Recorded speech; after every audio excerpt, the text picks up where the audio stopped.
Assalamualaikum warahmatullahi wabarakatuh. Yang terhormat kepada Bapak Nanang Abdurrahman MKom. Yang terhormat kepada rekan-rekan kelompok 3 yang telah mempersiapkan materi ini dengan sebaik mungkin.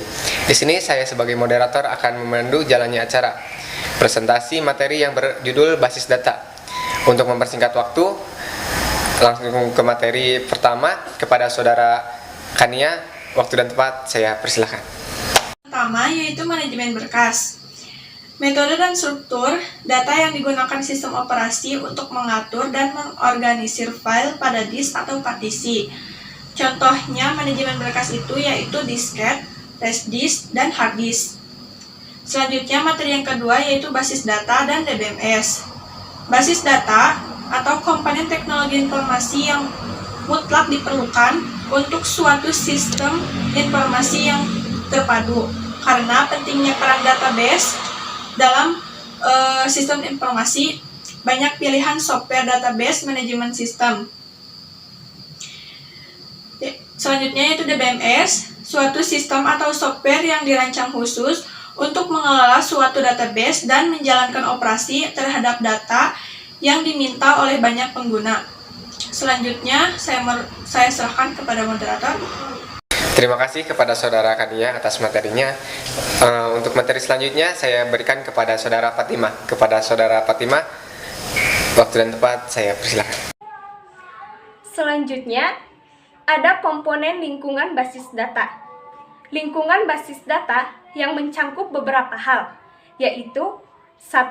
Arsitektur sistem basis, 2. Komponen sistem basis data, yang ketiga database manajemen sistem, dan yang keempat language atau bahasa basis data. 4. Arsitektur atau basis data merupakan bentuk dari konfigurasi dari sistem-sistem yang terintegrasi. Struktur dari sistem basis data yang telah kita buat akan mempengaruhi bagaimana user berinteraksi dengan sistem. Yang kelima, bahasa basis data merupakan bentuk dari konfigurasi dari sistem-sistem yang terintegrasi. Struktur dari sistem basis data yang telah kita buat akan mempengaruhi bagaimana user berinteraksi dengan sistem. Ada beberapa tipe arsitektur sistem basis data, di antaranya sistem terpusat. Dan yang keenam, ada model basis data. Model basis data merupakan bentuk dari konfigurasi dari sistem-sistem yang terintegrasi. Struktur dari sistem basis data yang telah kita buat akan mempengaruhi bagaimana user berinteraksi dengan sistem. Ada beberapa tipe arsitektur sistem basis data, di antaranya sistem terpusat. Selanjutnya saya kembalikan ke moderator.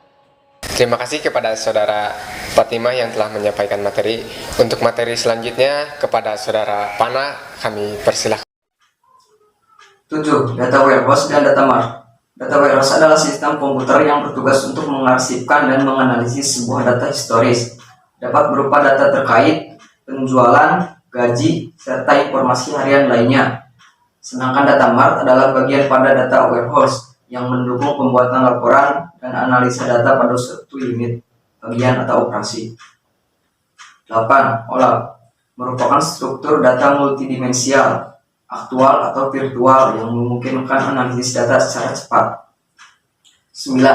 Data mining, yaitu suatu proses pengurukan atau pengumpulan informasi penting dari suatu data yang besar. Proses data mining seringkali menggunakan metode statistika, matematika, hingga memanfaatkan teknologi artificial intelligence. Sehingga saya kembalikan kepada moderator. Terima kasih untuk Saudara Pana yang telah menyampaikan materi. Untuk pemateri terakhir kepada Saudara Anang, saya persilakan. 10. SQL, Structured Query Language atau SQL, adalah perintah pemrograman yang digunakan untuk mengakses dan mengelola pada sistem database. SQL merupakan salah satu poin penting yang ada pada suatu teknik komputer jaringan. 11. Sistem data terdistribusi.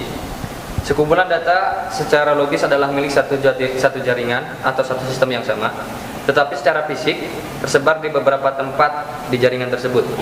Basis data disimpan di beberapa komputer pada sistem terdistribusi, berkomunikasi satu sama lain.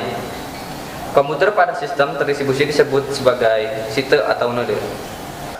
Terima kasih kepada Saudara Anang atas materi yang telah disampaikan, dan terima kasih pada teman-teman atas materinya. Kurang lebihnya mohon maaf. Dari kelompok 3, saya tutup acara ini dengan wassalamualaikum warahmatullahi wabarakatuh.